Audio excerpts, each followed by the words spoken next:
देखें जी, कितने इत्तेफाक की बात है कि आपको याद होगा कि वर्ल्ड कप के दौरान इमाद वसीम और मोहम्मद आमिर जो हैं वो बाबर आजम की कप्तानी को लेके बहुत सारे सवाल उठा रहे थे मीडिया पे बैठ के कि बाबर आजम अच्छे कप्तान नहीं है, इस तरह की उनकी अच्छी बैटिंग नहीं है, उन्होंने अपनी बैटिंग से कभी पाकिस्तान को कोई मैच नहीं जितवाया, वो एक अच्छे कप्तान साबित नहीं हो रहे हैं और इस तरह की बहुत सारी फजूल किस्म की बातें की थी। लेकिन शायद इनको ये पता नहीं था कि ये दुनिया गोल है, कभी घूम फिर के दोबारा बाबर आजम से वास्ता पड़ सकता है। लेकिन इनके जहनों में ये चीज थी कि हम अब क्रिकेट से दूर हो रहे हैं, लिहाजा दोबारा कभी भी हमारा बाबर आजम से वास्ता नहीं पड़ेगा। लेकिन कुदरत को कुछ और ही मंजूर था। दोबारा से जब इन दोनों प्लेयर ने इंटरनेशनल क्रिकेट में कमबैक किया तो इनको इस चीज का इल्म नहीं था कि कुछ ही दिनों में दोबारा से बाबर आजम कप्तान बनेंगे और उसकी कप्तानी में हमें खेलना पड़ेगा।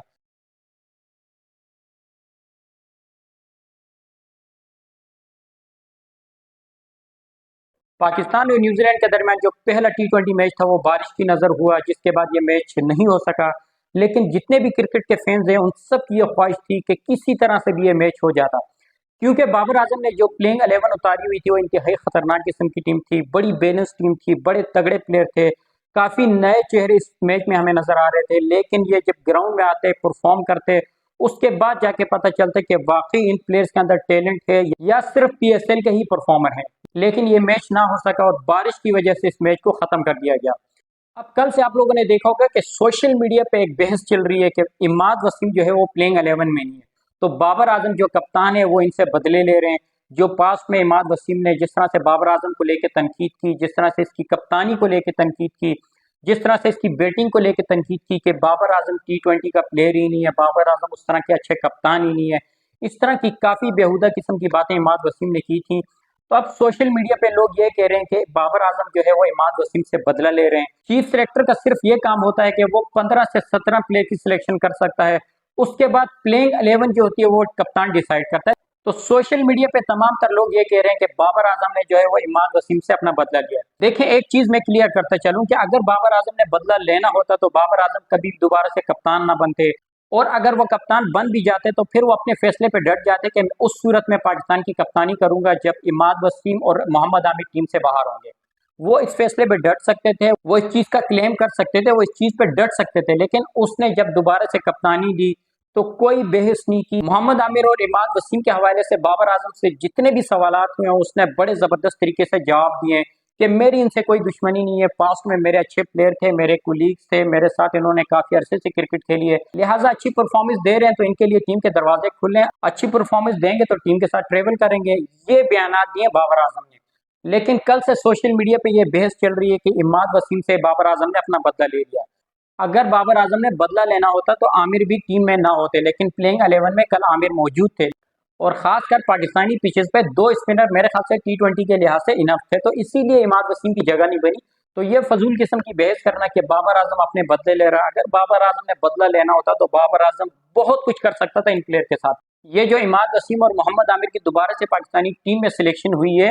अगर बदला लेना होता, अगर बाबर आजम बदला लेते तो बाबर आजम ले सकते थे। बाबर आजम अगर अपने फैसले पे डट जाते तो मैं कहता हूं कि इन दो प्लेयर की कभी भी दोबारा पाकिस्तानी टीम में जगह ना बनती,